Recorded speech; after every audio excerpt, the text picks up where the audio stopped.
Okay, we're starting the kefir production.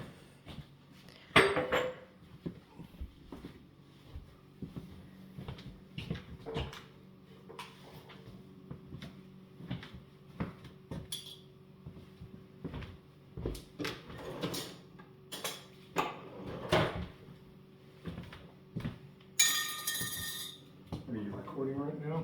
I am recording right now. Okay. Well, today's kefir was started culturing at 2:10, February 10th. Mm-hmm. Today's what, the 19th, so that's 9 days into the process. So, And you were keeping it in the fridge all the time. no, the first 2 days I was processing it in room temperature. But room temperature for our home is 67, 69 degrees. And for the longest time I was using this spoon, just the stem, the handle, to stir it up. And the whole idea is to keep the kefir away from the metal. So that's the reason why we use wood, silicone, glass, but no metal. The only metal we have is the lid that goes on there. And what I like doing is just stirring it up. And after 2 or 3 days being in room temperature, summer kefir is not as good as winter kefir. Now this is thick, very similar to buttermilk. And yes, I have washed my hands, so I'm using my finger to keep the kefir grains together.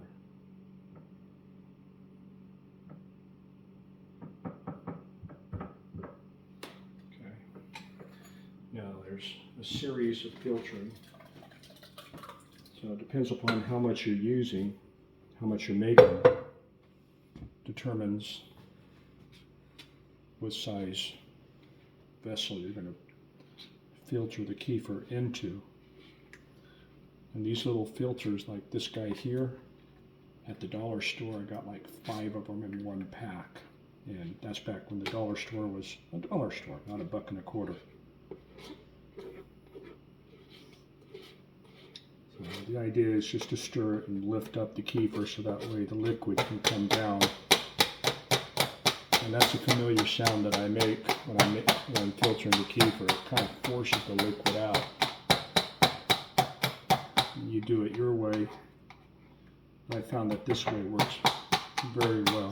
I've always wondered if they have a centrifuge that we can put the kefir in and filter it out like that. But I'm cheap. This whole layout cost me $1. This already had, so that's the way it works. And as I come through, that's the filtered kefir. Ready to drink. That it is. So we'll get the entire cycle here when we see the kefir grains nice and washed. I found out that they really do need to be washed to start work. Otherwise you have residual milk, residual kefir on the grains, and they like to start fresh. So you find out you get better quality kefir and you do something, well, you just repeat it and try to improve. And of course, most of this process that I'm doing right now is for me reading written documents from vendors who like to sell the kefir grain and recipes and membership and such. So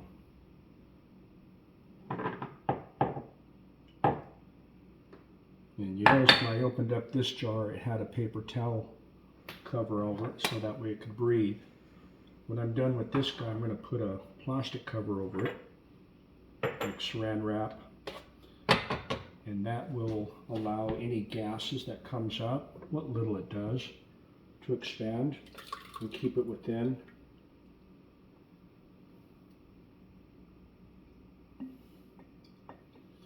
And this is the point, the reason why I got the this little spatula. It's not the very best, but it's a lot better than the wooden spoon. And I just like to scrape the jars because there's a lot of good kefir stuck to that glass. And of course, you see me using the half-gallon mason jar. And that is really optimal for the amount that we use together here. We both drink kefir in the house.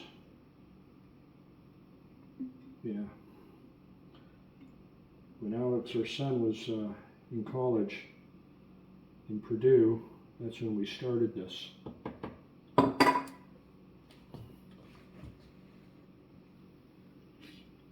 And when he came back home after that first semester, his sister, Elizabeth, was talking about, yeah, Mom and Dad, they got on this kefir kick. They were drinking kefir every single day.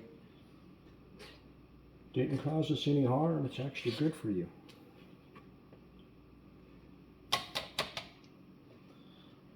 You got to be careful as you tap it down, because as you get down to the kefir grains, they like to bounce. So.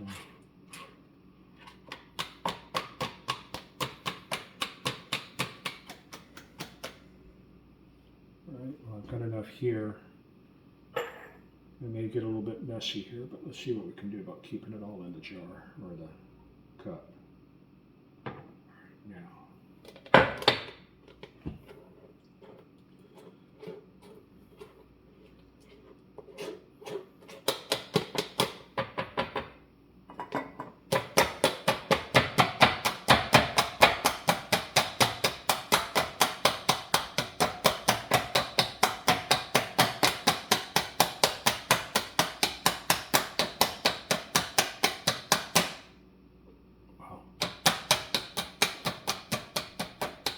This half-gallon jar, I filled it all the way up to the neck here, which fills this, and maybe a cup and a half more. Easy. Right, this is the part where it gets bouncy, and this is the part where I get Mosh's favorite mug for her kefir.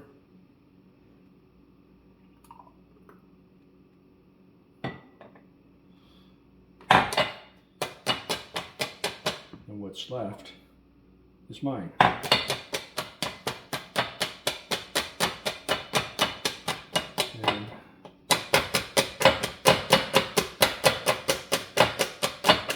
so in this whole process, if you have it down, it can take about 10 minutes.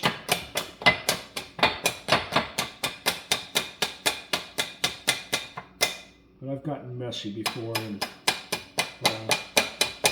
takes a good 15 minutes if you're messy.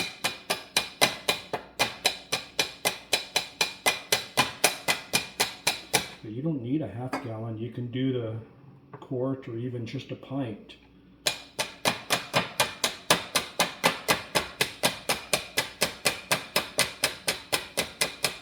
And this is where my little kefir grain starts bouncing. So I gotta be careful. There's some big kefir grains and little tiny kefir grains, smaller than the size of a pinhead in here. There's a reason why I like to have the fine mesh to keep all the young ones together, because they do multiply. The kefir grains are special. You can't manufacture them. They've been around for hundreds, if not thousands of years. And those that still use the kefir grains have received them from somebody else. I bought mine, not from Amazon, but directly from a place where they promote good health, fermented foods, including kefir. And that's about the best I can do here without getting too wild and crazy. All right, so now I want a cup. Okay.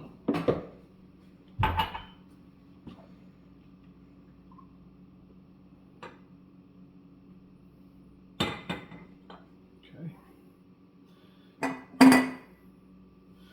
just going to get the most of this stuff. Semi-precious. Good for the gut. Good for the taste buds. Similar to buttermilk, but of course it's not. So if you have cornbread to eat with it, you have that. Okay, that's that step. Now let's prepare the next batch, starting with the kefir grains that need to be cleaned. We don't want to use hot water. I like to use warm water. Think of it like yeast. You don't want to put hot water in your yeast. You would not be doing your yeast of any favor.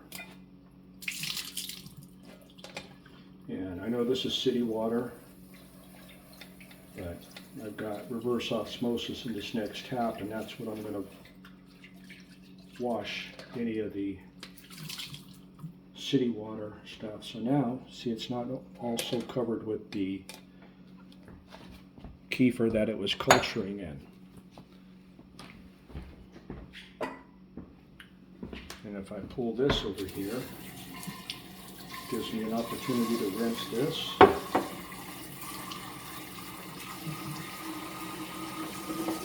And the purpose of this is because I know I've got some more kefir grains in there.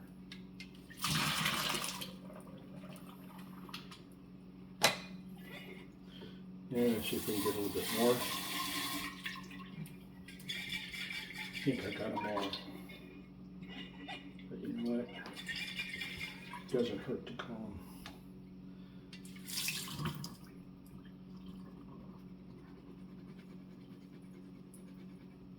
Okay.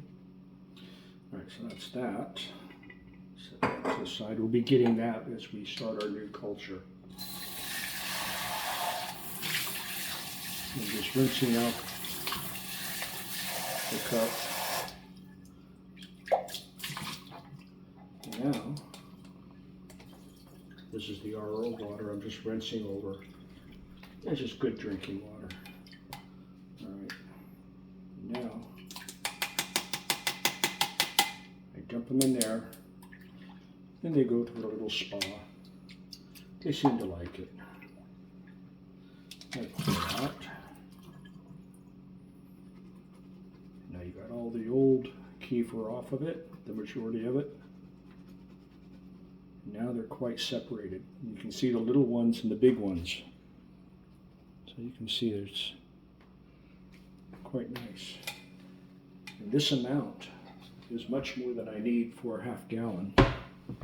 So when I bought that, I bought maybe a couple tablespoons. And now I've got this time double over. They don't reproduce terribly quick, but they do reproduce. Now this is when I put in the hot water from the tap. And I'm just going to recycle the mason jar that I had the original batch in. Get as much water out. Of course, we know milk has water in it, so we don't worry too much about that. But I don't want to leave too much water in there. Okay. And with that, give it a little more shake, get a little water that's on there, just a little bit. And if there's some left on there, no worries, it doesn't hurt anybody or anything. And then here, just be careful and pour it in, just give it a little bit of encouragement. So what would be the minimum amount of grains for this size jar? I don't know. Half of what you have? Oh yeah. Yeah, I probably have a quarter cup here, so that's 3 tablespoons. So you get anywhere between 1 and 2 tablespoons, that'd be enough. It's just, I don't want to make too many, and I don't want to throw any of my kefir grains away. But of course, if I have kefir grains to spare, I'll give them to a friend. I gave some to a friend one time, and he totally obliterated the kefir grains. So now at this point, nice clean kefir grains in the jar, nice clean jar. Now I'll just pour the milk in. Now we recently started using low-fat milk, the pink cap, but we were using the blue cap, whole milk. No, red cap. Was Whole it milk red? is red cap, yeah. Oh, okay. Blue is non-fat. Oh, is it? Okay. Anyway, we were using whole milk. And that's about as far up as I want to go. Just below the neck there. And then the next thing I do is I'll get a piece of paper towel. Our paper towel rolls come in 1/3 cut. And I'll tear off a portion, usually half. Today's February 19th, so I'll mark it so.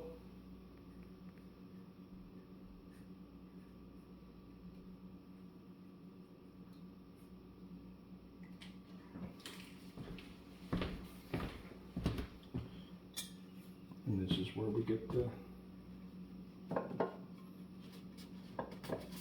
culturing process. It starts here, and then I'll set it off to the side, but because milk in general doesn't like light, I take an oatmeal box, and it's just a perfect fit. And I'll set this off to the side where it's nice and dark, cool, dry place, and about every day I'll check it, I'll lift it up, and I'll look for separation, probably what you've seen when I first started here, and then I'll close it if there's no separation. When there's just a little bit of separation, that's the time to take it out of room temperature and put it in the refrigerator. Sometimes I will forget and it goes crazy. Half of this will be separated and I go, uh-oh. It's still drinkable, but it's not the best batch. So keep it out in the open where it just starts to separate, like the curds and whey. And once it's in there, you can put it in the fridge and you can leave it in there for a week or so. So, like I said, this is the 19th. This batch that we just filtered was from the 10th. That's when I started. And that's it. That's all there is to it. And these guys here, I'll take some saran wrap, plastic wrap,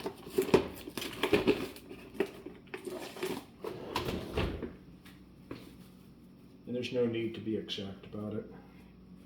You just get a rough amount. You fit it over. And this is the stuff that goes in the refrigerator. So, if it has a plastic cover, it's ready to drink. If it's in the refrigerator with a paper towel, it's still culturing. And then that's it. Good system. Thank you so much for the demonstration. You're welcome.